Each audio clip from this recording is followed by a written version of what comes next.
This season, I'm throwing a Christmas party and you're invited. I'm gonna do as much as I can ahead, give you some tips and tricks to make sure that the day of the party is stress-free and fun. Because we go to all this work around the Christmas season so we can have fun. You need to enjoy it too. So come along with me as I get ready. Today is all about decorating the outdoors. I'm doing everything I can to make sure it feels extremely festive the moment you drive in to my place.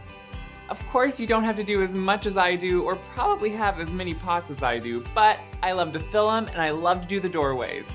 Today I'm going to show you how to take a regular garland that you might just buy at any garden center and embellish it with a few touches to make sure it is custom for your house.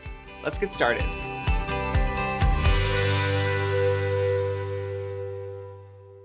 First, I'm just going to hold up the garland, see where I need to put them. Make sure you have enough clearance to get through that door and that your door won't get stuck on the garland because, well, then it's just gonna pull it down and no one wants that. Once I know where to put them, I'm just gonna set the garland down and place my command hooks. I always use command hooks when I'm doing anything outside. They just work well. I have aluminum siding and really it can be bumpy and it doesn't have the best surface always to work with, so command hooks work great.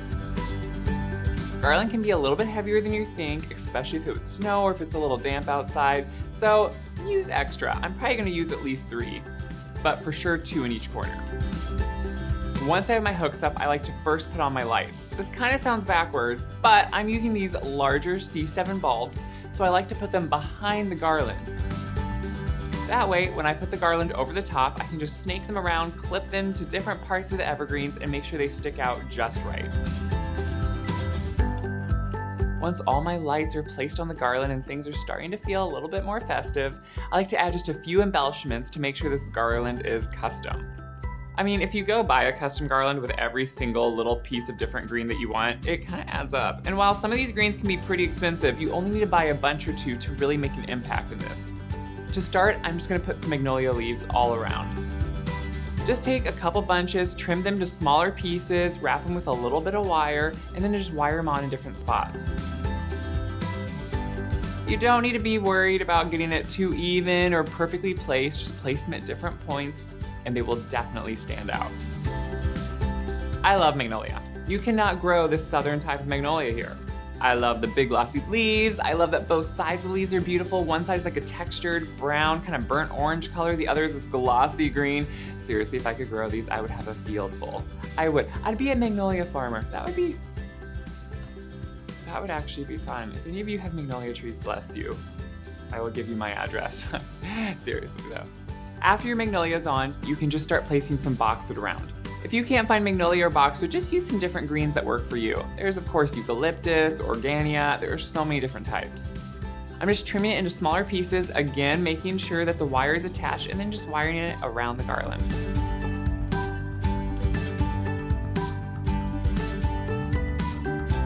After the boxwood, I'm gonna do a few little extra things. First, some ornaments. I love to use silver ornaments. Some have a matte finish, some have shiny. And I will admit, these are plastic. Usually I hate plastic ornaments because it's like, I don't know, it's like you're like wimping out on Christmas. But it does make sense outside in the elements. I live in a wind tunnel where everything just gets whipped around. Seriously. That way, these won't break. Just wire them up, no pattern, just whatever looks great. To finish this off, a few pine cones. I mean, it's pine cones, it's Christmas. You have to put some on. You can just stick the wire around and wire them to wherever they look good.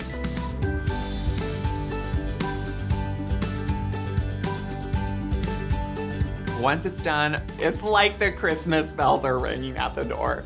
It is gonna just invite everyone in, and I just, honestly, I can see this from my kitchen window and I kind of just stand there and stare because I love it. After this door is done, I have a few pots around the doorway I like to do. The one is right beside the door, so I like to make sure it looks extra special. To start with this, I just use a mixture of greens, some concolor fir, some princess pine, and then of course that magnolia and boxwood. The concolor fir kind of has a draped effect, so I like to use it upside down, that way it kind of goes over the side of the pot and down, and first make a wreath with it. You can do that with any green, but it just gives it a good base and somewhere for you to start. Next, I add in some of that princess pine. It's a little bit more wispy and airy, and it kind of just fills in really well. I finish it off with some more magnolia and boxwood, maybe a little bit more pine depending if I need it. And then the center of this is a beautiful metal gazing ball. Now, gazing balls are usually those garden items that maybe your grandma had and really loved and took care of. My grandma had a really neat green one, and while I didn't love it, my sister has it, and I'm really glad now that she has it, but I wouldn't want it in my yard. Anyway, gazing balls are kind of out of fashion, but these bright silver metal ones are perfect to use at Christmas. They won't break, they're metal, and they look like huge ornaments. I think that just speaks for itself. Place it right in the middle, it's gorgeous. Sometimes I do a candle in a big glass vase. This is perfect this year.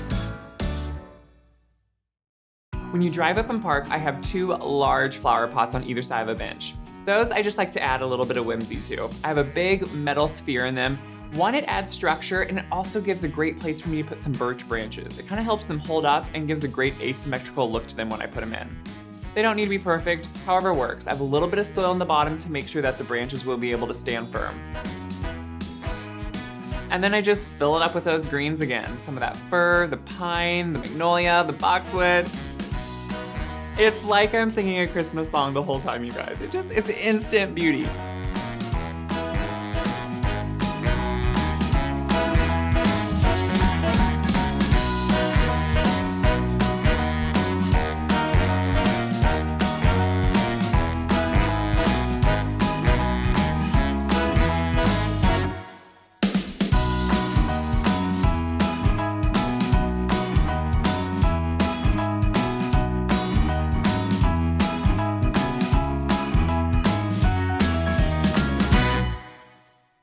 Once they're filled up, I have one more large urn I want to do. For this one, you may remember that earlier this year I had this huge agave in it. Yeah, we got along well during the summer. We had a little bit of a fight when we came out of the urn, but we're tucked away for the winter and we'll be back next year with that agave. For now, I put a huge LED birch tree in there. It lights up, it's a great focal point, and then I'm just gonna fill around it with greens. Beautiful greens. More of the same. And to finish it off in the middle, I found the biggest pine cones I've ever seen in my life. I love them. As soon as I saw them, I was just like, yes, 1 for me, 2 for me. I just need them all. These are huge. I don't know how big a tree they had to come off of, but seriously, look at these. Check your local garden center. They get in awesome things and you can just fill your pots with it. I'm putting those in the middle and this is done. As you can see, a few touches outside make it extremely festive. Some different greens, some texture, some different color, and you're ready to go. I'm so glad you came along with me as I'm getting my outside ready before the Christmas season. Make sure to keep checking back because you are invited all season long to everything I'm doing to get ready for the Christmas season. I cannot wait to share this wonderful time of year with you.